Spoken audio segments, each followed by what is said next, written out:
Hello and welcome. In this video, I'm going to create a timer example where we monitor each of the states of the timer so that we can identify each of the tags that are associated with the typical timers. I'm using AWS AppStream, and with AWS, I will launch the emulator. So you can see that I have Emulate 500 launched, and I also have RsLogix Classic. So first thing I want to do is configure the driver for the emulator, and that's the Slick 500 DH45 emulator driver. I'll click Add New, and we'll just keep that as the default. And we'll make this station number 4 and click close. Since we're using AWS, we have to configure the driver each time we use it. So we'll go ahead and minimize RsLogix, and then we'll create a new project, and we're going to choose the RsLogix 1100 PLC Series B, and we'll choose the emulator driver. Processor node of 0 is fine. We'll click OK, and then I'll go ahead and just save this project, get that out of the way. So this will be timer test. Next, we need to configure our I/O. So we'll go ahead and add a input card, and then we'll add a output card and close out of that. And then on our first rung, we're going to add a set of contacts, and we're going to tie that to input 10, and we'll call this push button. And this push button will activate our timer. Next, we're going to add a timer, so we can click on the timer counter tab and drag it straight from the menu there. Another way you can do this is by typing TON directly into the text by double clicking on the rung.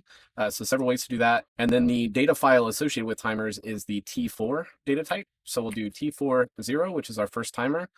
Time base of 1 is fine. And then I'm going to do a long preset. So we'll do 15 seconds here, just so that we can see each of the states as they're activated. Next, we'll right click on T40 and we'll choose edit description, and we'll go ahead and add a description here. And we'll just call it timer, and we'll call it T0.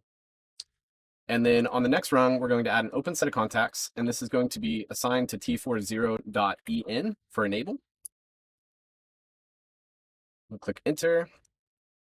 And then we're going to add a coil, output to energize coil, and we'll assign this to B30/0. And we'll call this timer enable, and then TN. Next, we're going to add another set of open contacts, and we'll assign this to T40.timer timing.